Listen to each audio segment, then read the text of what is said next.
Have you ever realized someone loved you only after they were gone? Some people confess with flowers, some with letters, spend years loving you without ever saying a single word. This is the story of the boy who loved me in silence.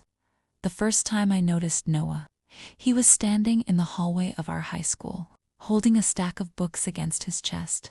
He wasn't the loud type. While everyone else fought for attention, he somehow disappeared into the background. He smiled at everyone, but never stayed long enough to be remembered. Except, somehow, he always remembered me. If I dropped a pencil, he'd quietly pick it up before anyone else noticed. If I forgot my notebook, one would mysteriously appear on my desk. Whenever it rained, there was always an umbrella waiting outside the classroom. I assumed he was just kind, nothing more. Back then, my heart belonged to someone else. I chased boys who made big promises and louder excuses. Noah never competed. He simply watched from a distance, smiling whenever I was happy, even if someone else was the reason. Years passed like that. Senior year arrived faster than any of us expected. Our class planned a weekend camping trip before graduation. It was supposed to be the trip we'd remember forever. Ironically, it became the trip that changed everything. The second evening, we climbed a hill to watch the sunset. The view was breathtaking. Golden light stretched across the lake, painting everything in soft orange. Everyone paired off to take photos. I wandered toward the edge alone.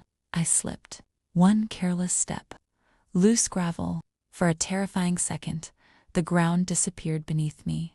Before I could fall, someone grabbed my wrist with both hands. It was Noah. His knees scraped across the rocks as he pulled me back. His palms were bleeding. "So, you're okay?" he asked, breathing heavily. I laughed nervously. "You saved me." He shrugged as if it wasn't important. "I couldn't let anything happen to you." Simple words. Nothing dramatic. Yet something about the way he looked at me lingered in my mind. For the first time, I wondered if there was something hidden behind those quiet eyes. Graduation came a few weeks later. Everyone cried. Everyone promised to stay friends forever. Most of us didn't.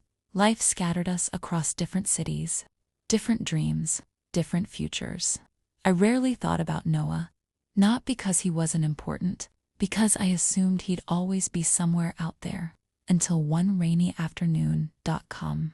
I returned home to visit my parents. While cleaning old boxes in the attic, I found my high school yearbook. Something slipped from between its pages. A folded envelope. My name was written across the front in handwriting I immediately recognized. Noah. My hands trembled.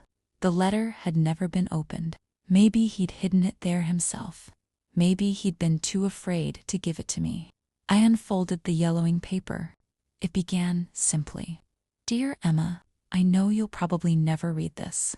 I'm writing because saying these words out loud feels impossible. I think I've loved you since the day you asked to borrow my calculator in freshman math." I smiled through tears. A calculator. That's where it all started. The letter continued. "You never noticed how every seat I chose was close enough to hear your laugh. You never noticed that I memorized your coffee order before you did. Or that every birthday gift left anonymously in your locker came from me. That's okay. Loving you was never about being loved back. Seeing you smile was enough." The words blurred as tears filled my eyes. There were pages. Dozens of them. He'd written about ordinary moments I'd completely forgotten. The day I cried after failing a chemistry exam. The day my grandmother passed away. The day I won the art competition. He remembered everything. Even things I barely remembered myself. At the very end, one sentence stole my breath. "If one day you ever wonder whether someone loved every imperfect part of you, the answer is yes. It was me." I searched for him immediately. Social media, old classmates, anyone who might know where he was. That's when I learned the truth. 2 years earlier, Noah had moved overseas to volunteer with a humanitarian organization. Months later, he died in a car accident while delivering medical supplies to a remote village. He was only 20-4. I stared at my phone in disbelief. No, it couldn't be true. Not Noah. Not the boy who quietly saved everyone else. The world suddenly felt unbearably quiet, as if someone had erased a chapter I hadn't even realized I wanted to read. A week later, I visited his parents. His mother welcomed me with the warmest smile. "I hoped you'd come someday," she whispered. She disappeared upstairs and returned with a small wooden box. "He wanted you to have these." Inside were photographs, movie tickets, pressed flowers, a dried maple leaf from the day we studied together in the park, even the ribbon from a birthday present I'd once admired. He had kept tiny pieces of moments that meant nothing to me, but everything to him. At the bottom of the box lay a tiny silver bracelet. His mother smiled. "He bought it after graduation. He planned to give it to you. He just never found the courage."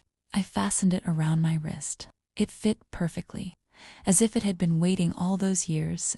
Sometimes I still wear that bracelet. People compliment it. They ask where I got it. I simply smile. It's from someone very special. I never tell them the whole story. Because some love stories don't begin with a confession. They begin with quiet kindness, with unnoticed sacrifices, with someone choosing your happiness over their own. Noah never held my hand. He never called me his girlfriend. He never said the words, "I love you." Yet somehow, his silent love became the loudest love I had ever known. If you're lucky enough to have someone who shows up consistently, who remembers the little things, who protects your heart without asking for recognition, don't overlook them while chasing louder voices. Because sometimes, the quietest love is the deepest love of all. And sometimes, the greatest love story is the one you almost never noticed.